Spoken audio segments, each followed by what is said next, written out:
Alex Pereira knocks out Israel Adesanya again and becomes the current middleweight champion. UFC 281 took place from Madison Square Garden in New York City, and MMA Gold News has you covered with the best of the main card. UFC 281 was one of the most anticipated events in 2022, and it delivered, tying the record for most finishes in one night with 11. Can you guess which other UFC event also had 11 finishes in one night? Let us know in the comments. Dan Hooker got back in the win column with a TKO of Claudio Puelles. Hooker had continued success landing stinging strikes and kicks before he dropped Puelles with a body kick to earn a TKO. Chris Gutierrez pulled off a devastating flying knee knockout of Frankie Edgar. We also saw one of the most exciting fights of the year, Dustin Poirier versus Michael Chandler. The Diamond got it done with a rear naked choke of Michael Chandler. In the co-main, Sean Weili regained the UFC strawweight title with a submission win over Carla Esparza. Sean reversed the takedown to take Esparza's back and sink in a rear naked choke. And what everyone was waiting for, Israel Adesanya versus Alex Pereira. Pereira came from behind to TKO Israel Adesanya and win the middleweight title. In round 1, Adesanya landed a huge right that almost put Pereira away at the buzzer. Round 2 saw both fighters land some brutal strikes, with Pereira getting the takedown right at the end. In round 3, Israel got the takedown and took Pereira's back before landing some brutal ground strikes. In round 4, Adesanya had continued success landing strikes and smothering Pereira in the clinch. Then in the final round, Pereira unloaded on Adesanya against the fence to earn a TKO. What were your thoughts on UFC 281? Let us know in the comments. Adesanya claims the fight got stopped too early. Israel Adesanya believes he was the victim of an early stoppage at UFC 281. Speaking at the UFC 281 post-fight press conference, Israel was philosophical about losing his middleweight crown to the man who defeated him twice as a kickboxer, and lamented what he believed was an early stoppage. I'm grateful. What a life, what a moment. Fucking crazy, isn't it? Like, similar to the last time, same story. It's crazy, but yeah, I was fine. First thing I said to you or the ref was I was fine because I was still lucid. I was in there, but yeah, shit happens. Does that mean that you're really not happy with the stoppage? That you feel like maybe I talked to my coaches and I trust them. But I was fine. I knew I could see everything happen. My eyes might have rolled back a little bit, but I was lucid. Yeah. Having defended his middleweight title 5 times since 2019, becoming the most dominant champ since Anderson Silva, it seems Stylebender will likely earn an instant rematch with Pereira. And now boasting 3 losses to the Brazilian across 2 sports, Israel is super keen for it to happen. What's your take on Israel Adesanya, believing he was the victim of an early stoppage? Khamzat Chimaev wants to fight newly crowned UFC middleweight champion Alex Pereira in Brazil. Khamzat Chimaev has called out the newly crowned UFC middleweight champion Alex Pereira. Pereira beat Adesanya for a 3rd time in the main event at UFC 281, ending the Kiwi's unbeaten run at middleweight. Khamzat issued a call-out to Pereira immediately afterwards, plotting a matchup in the Brazilian's home country.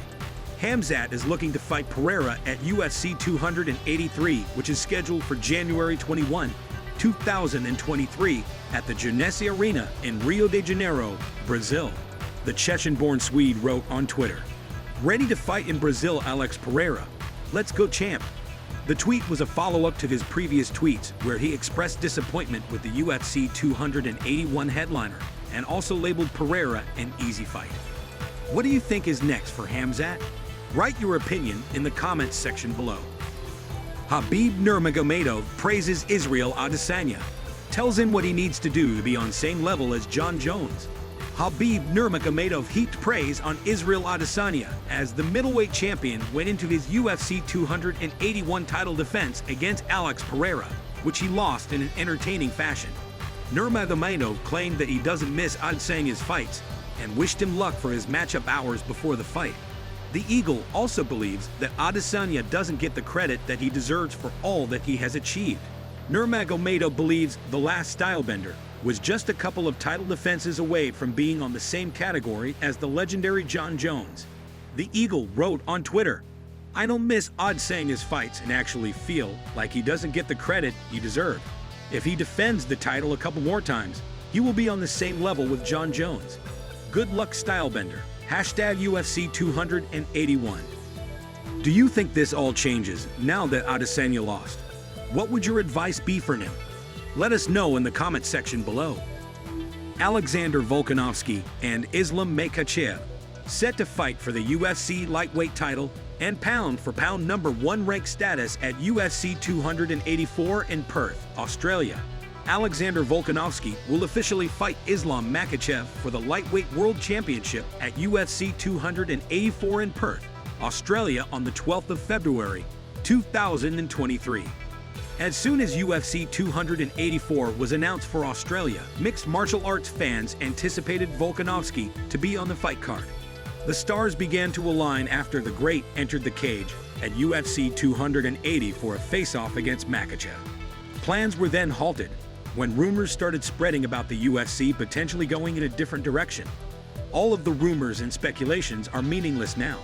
The UFC posted the official announcement for Volkanovski versus Makhachev on Twitter. Are you excited now that Makhachev versus Volkanovski is finally official? Michael Chandler claims Dustin Poirier wasn't graceful in victory. It seems Michael Chandler and Dustin Poirier failed to quash their beef at UFC 281. While the fight was an instant classic, it was marred by several apparent illegal tactics employed by Chandler. During and after the bout, Poirier vocally protested to the referee about what he felt were blows to the back of the head and a fishhooking by Chandler.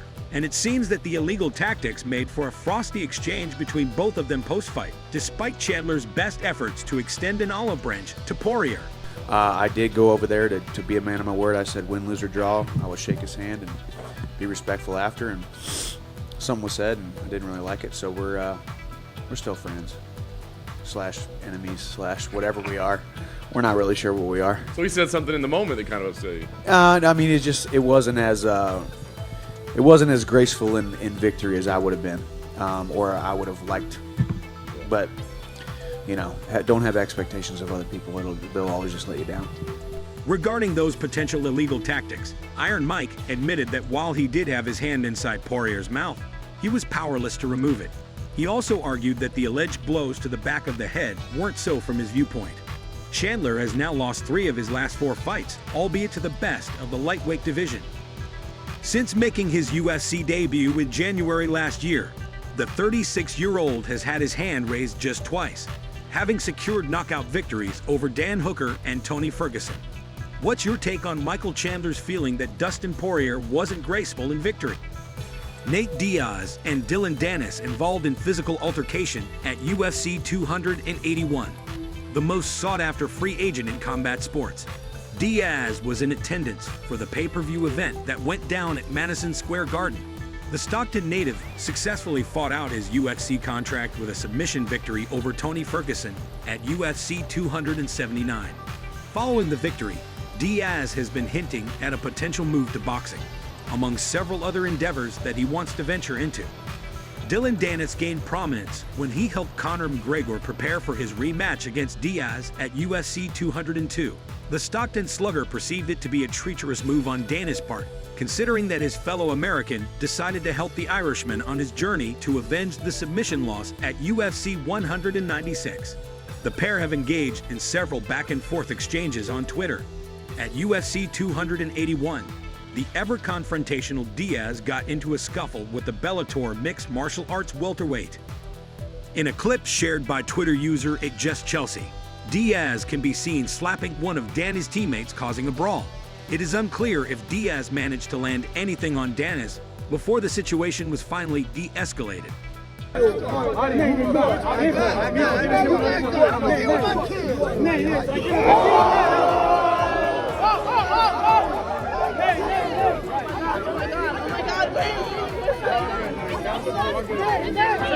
What's happening, man? I am too sober for this shit. How you Twitter followers doing, Dennis? Hey, doing, Dennis? Wait, where are you? Where are my brothers? I'm not not trying to get dirty. Hold on.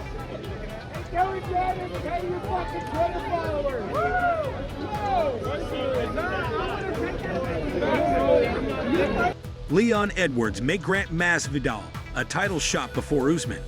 UFC welterweight champion Leon Edwards is willing to let Jorge Masvidal fight him before Kamaru Usman on one condition. During a recent episode on the Spin and Backfist podcast, Edwards made an eye-opening admission about the Street Judas title prospects.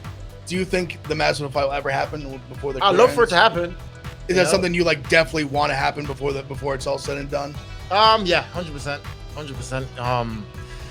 But he just keep losing. He's on like a 3-fight losing streak. So for him to fight for the belt now would be difficult to make it make sense. Yeah. You know, so let him.